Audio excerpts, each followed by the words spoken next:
Hello everyone. स्वागत है आप सभी का सीटीएच एजुकेशन में।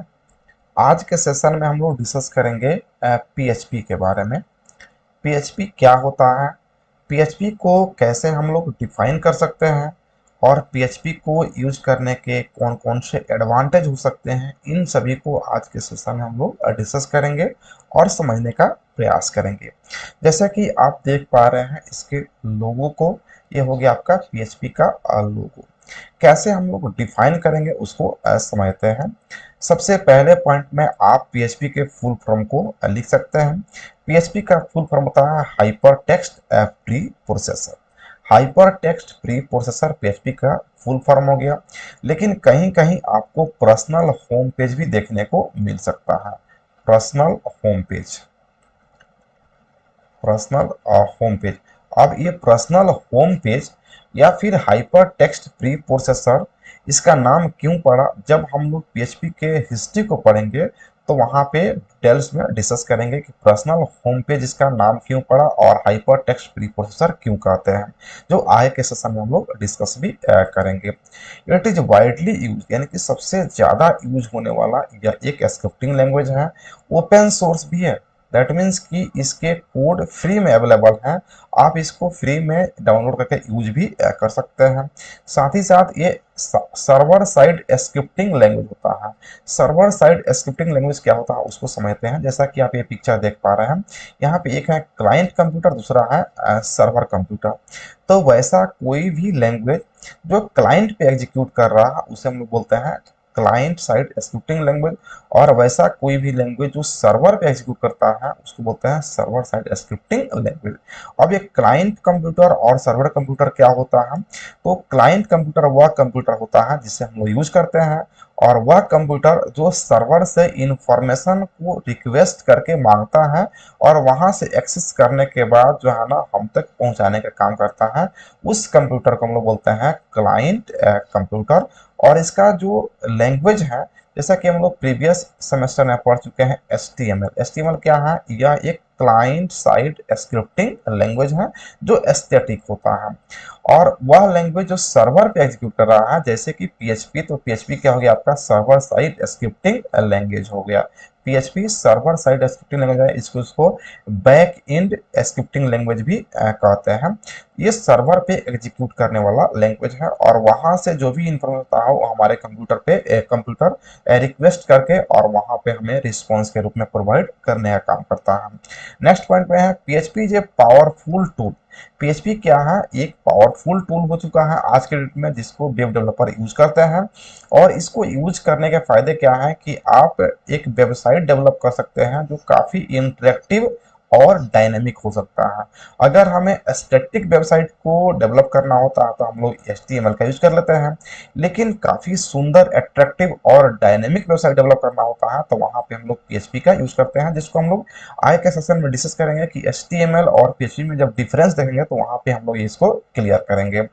नेक्स्ट पॉइंट है the first version of PHP was formulated by Rasmus Lerdorf. यानी कि रासमस लेडॉर्फ के द्वारा 1994 में इसका पहला वर्जन को जो है ना डेवलप किया गया था। 1994 में पहला वर्जन पीएचपी का आया था, जिसे डेवलप करने वाले थे रासमस लेडॉर्फ, जिन्हें फादर ऑफ पीएचपी भी कहा जाता है। नेक्स्ट पॉइंट है PHP 8.2 is the latest version released in 2022। 2022 में इसका लेटेस्ट वर्जन आया है पीएचपी का, और वो वर्जन है पीएचपी 8.2।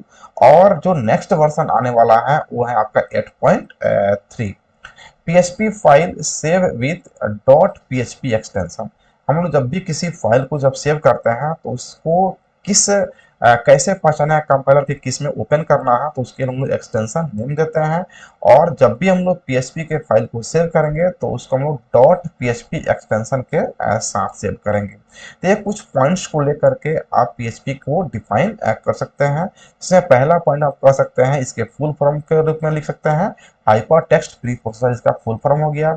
यह सबसे ज्यादा यूज होने वाला एक सर्वर साइड स्क्रिप्टिंग लैंग्वेज होता है और यह ओपन सोर्स, दैट मीन्स कि फ्री में अवेलेबल होता है, इससे कोड भी फ्री में अवेलेबल है।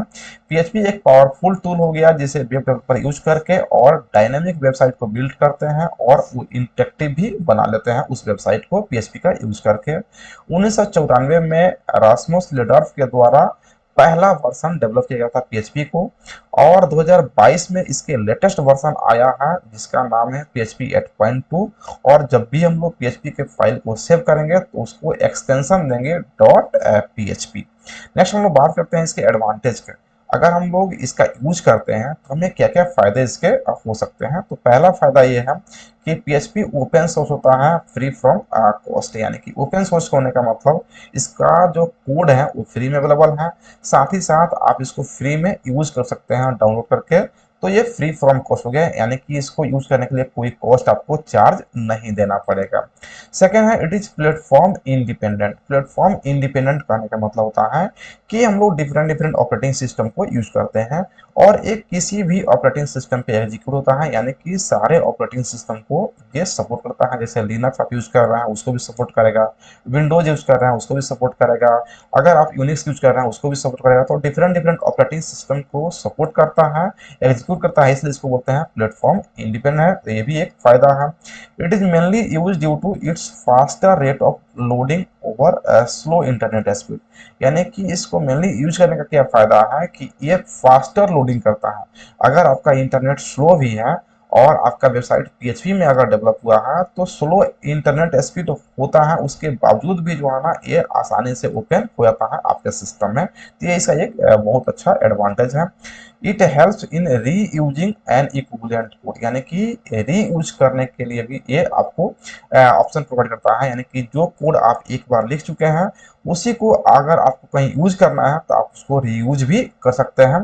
And not got have to write lengthy code, आपको लेंदी कोड यानी कि बार बार लिखने की आवश्यकता नहीं है। और सोफिस्टिकेटेड स्ट्रक्चर, यानी कि ये बहुत ही कॉम्प्लेक्स स्ट्रक्चर नहीं बनाता है क्योंकि ये कोड का रीयूजिंग कर लेता है। नेक्स्ट पॉइंट है it helps in managing code easily, यानी कि कोड को मैनेज करने में काफी मदद करता है, बहुत ही आसानी से आप इसे कोड को मैनेज कर सकते हैं। It has powerful library support to use various function modules for data representation, यानी कि डेटा को रिप्रेजेंट करने के लिए इसके पास डिफरेंट डिफरेंट बहुत ही पावरफुल लाइब्रेरी है जिसमें different different function pre defined function available है। आप उसको यूज करके आसानी से डेटा को रिप्रेजेंट कर सकते हैं। PHP built in database connection module help in connecting database, यानी कि अपार्ट फ्रॉम डेवलपमेंट जब आप किसी वेबसाइट को डेवलप करते हैं उसके अलावा भी इसका काम क्या है, यानी कि डेटाबेस को कनेक्शन करने में भी ये हेल्प करता है और बहुत ही आसानी से आप इस करके डेटाबेस को कनेक्ट कर सकते हैं। तो ये कुछ इसके एडवांटेज हैं जिसको आप एग्जाम में यूज कर सकते हैं। एडवांटेज में आप सिंपली कह सकते हैं कि पहला एडवांटेज है कि आप इसको फ्री में यूज कर सकते हैं क्योंकि ओपन सोर्स होता है, किसी भी ऑपरेटिंग सिस्टम पे आप इसको यूज कर सकते हैं, स्लो इंटरनेट स्पीड होता है उसके बावजूद भी आपका वेबसाइट ओपन हो सकता है अगर वो पीएचपी में डेवलप किया गया है, और ये कोड का रीयूजिंग करता है जिससे आपका कोड लेंदी और कॉम्प्लेक्स नहीं होता है। इसके कोड को मैनेज करना काफी आसान होता है। डेटा को रिप्रेजेंट करने के लिए इसके पास डिफरेंट डिफरेंट पावरफुल लाइब्रेरी भी है जहाँ पे different different predefined function मिल जाते हैं डेटा को रिप्रेजेंट करने के लिए, और ये डेटाबेस को बहुत ही आसानी से कनेक्ट भी कर लेता है।